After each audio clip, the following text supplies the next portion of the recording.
Hi guys, I'm here to explain your about IMK atau interaksi manusia dan komputer.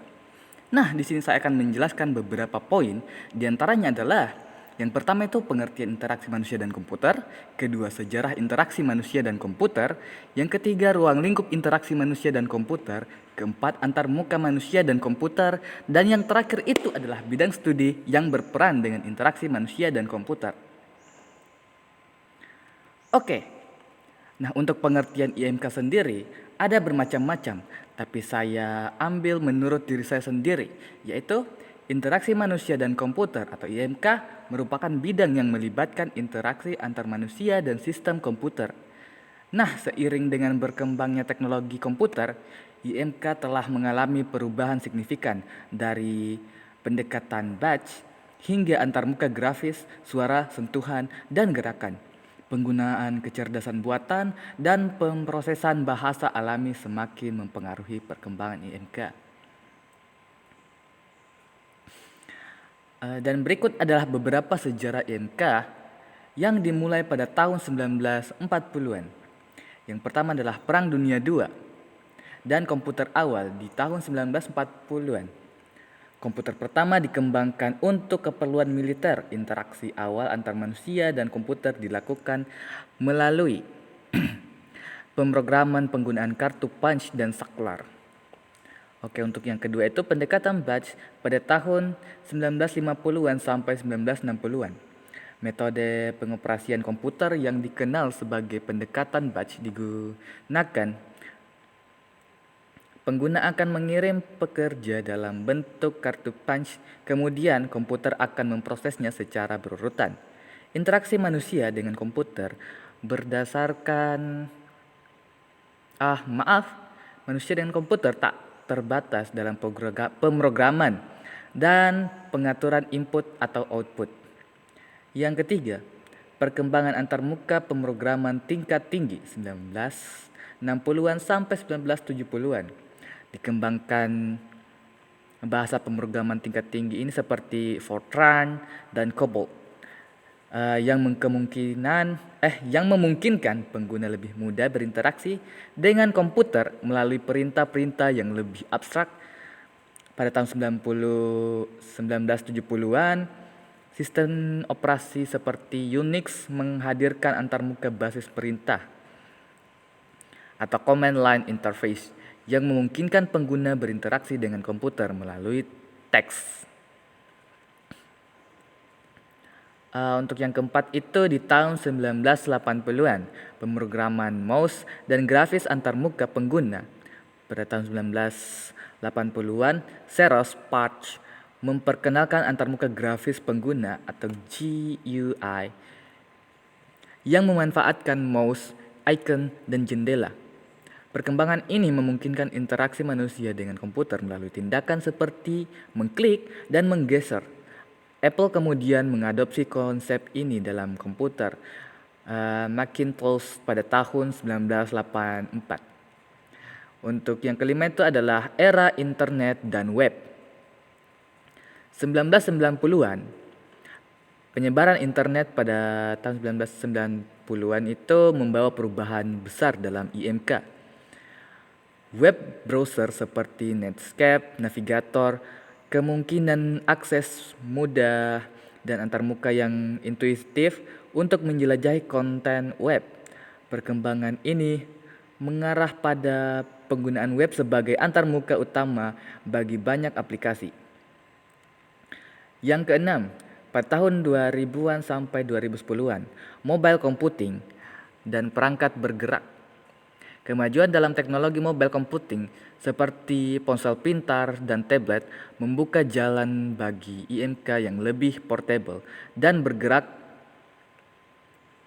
Sentuhan atau touch menjadi metode interaksi utama dengan antarmuka yang dioptimalkan untuk pengguna dengan jari. Yang terakhir itu adalah kecerdasan buatan atau interaksi suara.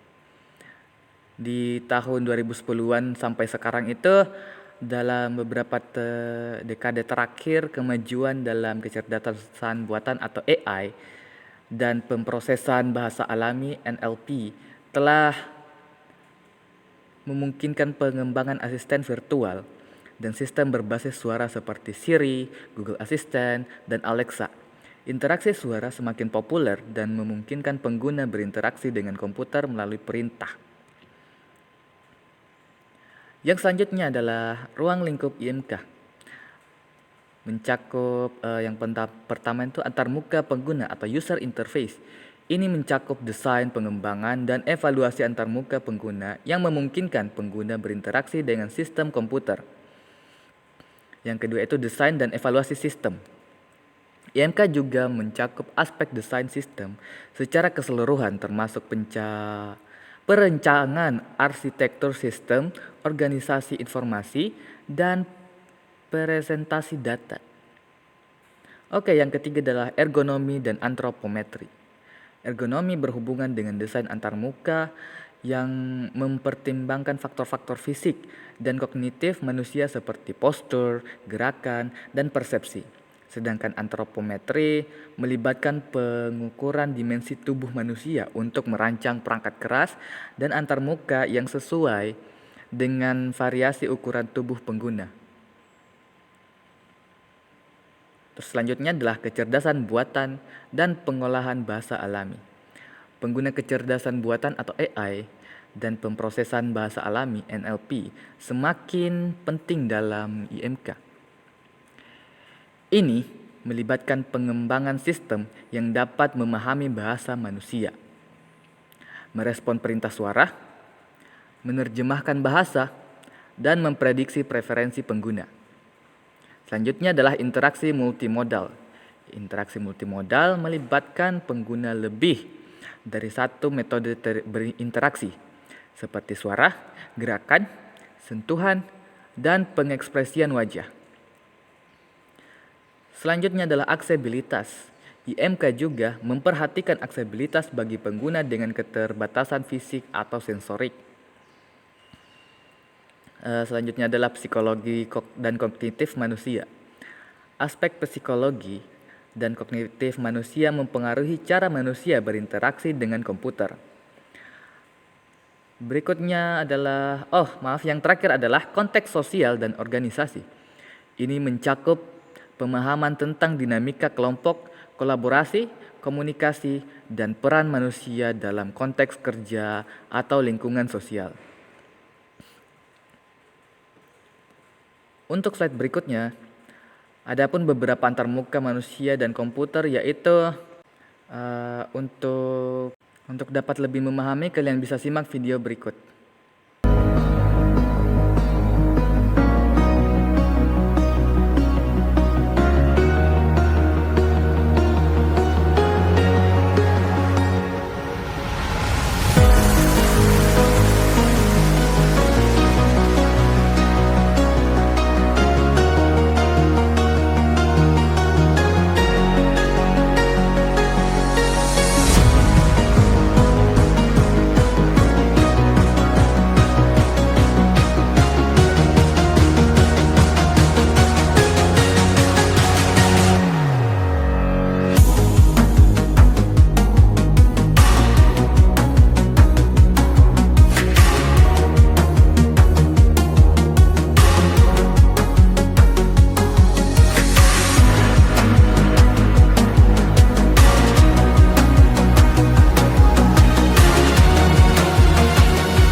Oke, baiklah, untuk materi terakhir adalah bidang studi yang berperan dengan IMK.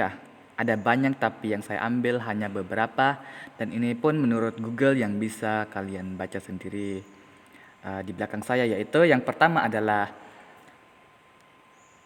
ilmu komputer, yang kedua adalah desain pengalaman pengguna atau user experience design UX design.